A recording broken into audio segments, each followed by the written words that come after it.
নতুন যারা খামার শুরু করতেছেন বেশিরভাগ ক্ষেত্রেই দেখা যায় যে ভুলগুলোর কারণে মাত্র ৬ মাসের মধ্যে তারা খামারে একটা বিশাল লসের সম্মুখীন হতো।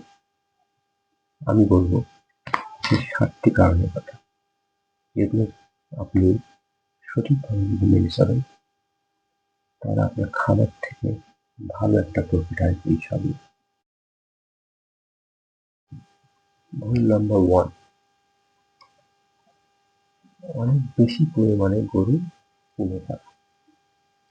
অনেকে দেখা যায় যে নতুন খামার শুরু করতে এসে আবেগের কারণে বা অতি লোভের কারণে ১০ থেকে ১৫টা গরু কিনে ফেলে।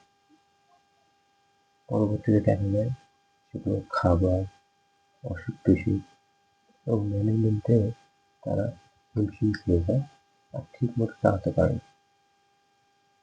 কারণ তাদের তো ওই অভিজ্ঞতা থেকে তারা হয়তো কোথাও দেখেছে এবং সেই অনুযায়ী শুরু করেছে। আমি বলব যে আপনারা বেশি বলতে পারেন না। প্রথম অবস্থায় ২ থেকে ৩টি গরু দিয়ে শুরু করুন। ধীরে ধীরে আপনার অভিজ্ঞতা যখন বাড়বে ধীরে ধীরে খামারে গরুর সংখ্যা বাড়াবেন। এতে করে আপনার লস হওয়ার সম্ভাবনা থাকবে না। আমরা ২ নাম্বার যে ভুলটা করি সেটা হচ্ছে হিসাব না। আপনি যদি আপনার খামারের হিসাব ঠিক মতো না রাখেন, আপনার খামারে কত টাকা খরচ হলো, কত টাকার ওষুধ পারপাস খরচ হলো, আপনার লিভার বিল কত, এই সমস্ত কিছু যদি আপনার লিপিবদ্ধ না থাকে সেক্ষেত্রে দেখা যায় কি আপনি অনেক সময় বেশি পরিমাণ খরচ হয়ে ফেলে এবং পরবর্তীতে যখন আপনি গরুটি বাজারে বিক্রি করতে এসেছেন দেখা গেল যে আপনি যে দামে কিনেছেন, যত টাকা খরচ করেছেন বিক্রি করার সময় তার থেকে ২-১ হাজার টাকা কমে যাবে। তাহলে এক্ষেত্রে আপনার কি হবে? লস হবে। সেজন্য আপনি যদি সঠিকভাবে হিসাবটা মেনটেন করেন তাহলে আপনার লস হওয়ার সম্ভাবনা কমে যাবে। ৩ নম্বর যে ভুলটি সেটি হচ্ছে ইউটিউব দেখে সব বিশ্বাস করা। আরে ভাই, ইউটিউবে তো সব সত্য কাহিনী থাকে না। এর আড়ালে অনেক সাজানো গোছানো গল্পও থাকে। আবার অনেক ক্ষেত্রে দেখা যায় কি যে আমার চিটাগাংয়ের একজন ভাই খামার করে অনেক ভালো পর্যায়ে গেছে। এখন আপনি হচ্ছেন ধরেন উত্তরবঙ্গের কোনো প্রত্যন্ত এলাকায় থাকেন। তাহলে আপনি চিন্তা করলেন ওই ভাইয়ের মতো যদি আমিও শুরু করি তাহলে হয়তো আমিও সফল হতে পারবো। এক্ষেত্রে একটা জিনিস সবসময় মাথায় রাখতে হবে, যে ভাইটি সফল হয়েছে তার হয়তোবা পারিপার্শ্বিক অবস্থা, সেখানকার আবহাওয়া, সেখানকার মার্কেট অবস্থা অনেক ভালো হতে পারে। আর আপনি যেখান থেকে শুরু করতেছেন সেখানে সেই জিনিসটা হয়তোবা আপনার অনেকগুলো নাও থাকতে পারে।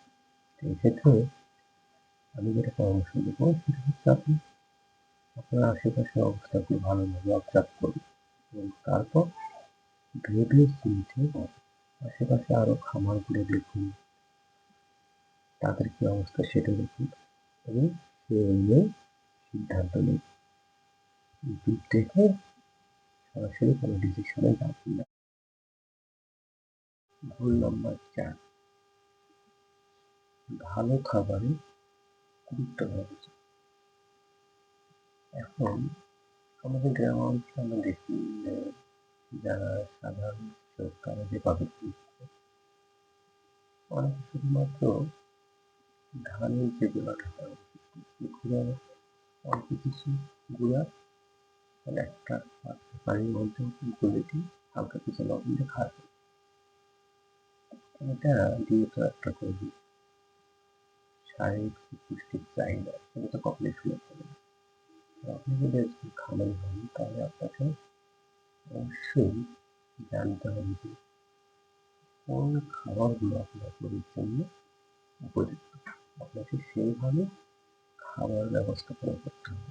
এক্ষেত্রে আপনি আপনার এলাকায় ভালো যারা খামারি যারা আপনার সেই সেক্টরে আছে তারা কিভাবে খাবার ব্যবস্থাপনা করতেছে সেই বিষয়ে আপনি ধারণা নিতে পারেন।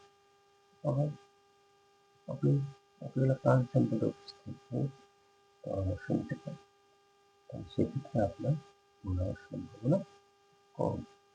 আমি যে 7টি মাসের কথা বললাম তার মধ্যে আজকে 4টি আলোচনা করেছি, বাকি 3টা আলোচনা করবো আমার পরবর্তী ভিডিওতে। যারা নতুন খামারি নতুন করে শুরু করতেছেন তারা কমেন্টে জানান যে আমার ভুলে কথাগুলো আমরা পদ্ধতি নিচ্ছি সেটা কতটুকু আপনাদের ভালো লাগে। আর যদি চান তাহলে পরবর্তীতে আরো 10টি ভুল আপনাদেরকে ভিডিওর মধ্যে জানাবো। কারণ এ পর্যন্ত সবাই ভালো থাকবেন, সাবস্ক্রাইব করে পাশে থাকবেন ইনশাআল্লাহ।